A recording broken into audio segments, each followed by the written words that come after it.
নির্বাচনী প্রচার এবং রাজনৈতিক সফরে আজ নওগাঁয় আসছেন জামায়াতে ইসলামের আমির ডাক্তার শফিকুর রহমান।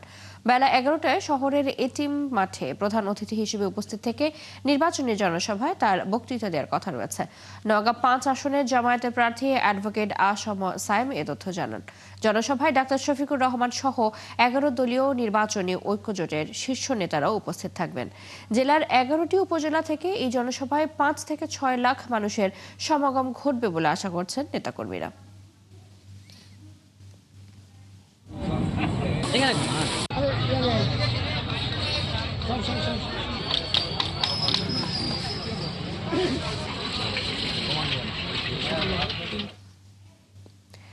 নওগাঁয় আজ যাচ্ছেন জামায়াতে আমির। এ ব্যাপারে সর্বশেষ তথ্য জানাতে আমাদের সাথে যুক্ত হচ্ছেন সহকর্মী তন্ময় ভৌমিক।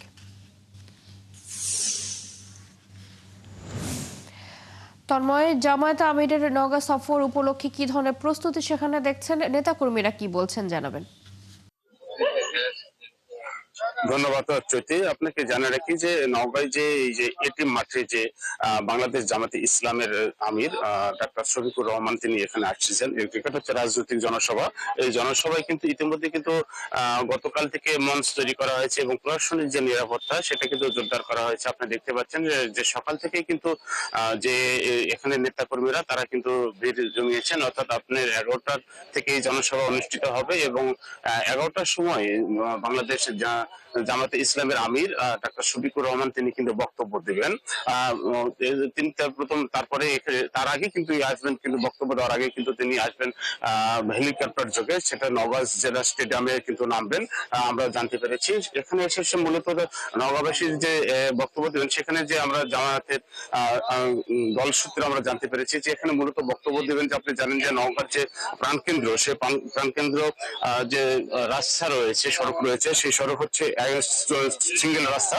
সেখানে দীর্ঘদিন থেকে কিন্তু কল্যাণের দাবি দেওয়া করলেও নওগাঁবাসীর যে প্রাণের দাবি, সেই দাবি দেওয়া করলে কিন্তু বিগত সরকারগুলো কিন্তু শুধু প্রতিশ্রুতি দিয়েছেন, সেগুলো বাস্তবায়ন করেন। অর্থাৎ এই রাস্তার আশেপাশে কিন্তু যে স্বাধীনতার পরবর্তী যে দলগুলো রয়েছে তারা কিন্তু তেমন উন্নয়ন করেন, অর্থাৎ তারা শুধু এই জায়গাগুলো দখল করেছে। তারা এইখানে তার যে জামাতের দল সূত্রে আমরা জানতে পেরেছি তারা দাবি করেছেন যে নওগাঁর যে কল্যাণ রাস্তাটা সেটা কিন্তু তারা মূল দাবি জানিয়েছেন। যেটা এছাড়াও যে নওগাঁর যে আপনি জানেন যে কৃষি ভিত্তিক জেলা, সেই জেলায় যে কৃষি ভিত্তিক যে উন্নয়ন সহ শিল্প কারখানা গড়ে তোলার কিন্তু তাদের দাবি রয়েছে। এছাড়াও যে তারা যে এখানে 6টি দল রয়েছে, 6টি সংসদীয় আসন আছে, তাদেরকে পরিচিত করে দেবেন, যদিও তাদের প্রচারণা ব্যাপক চলছে তাদের।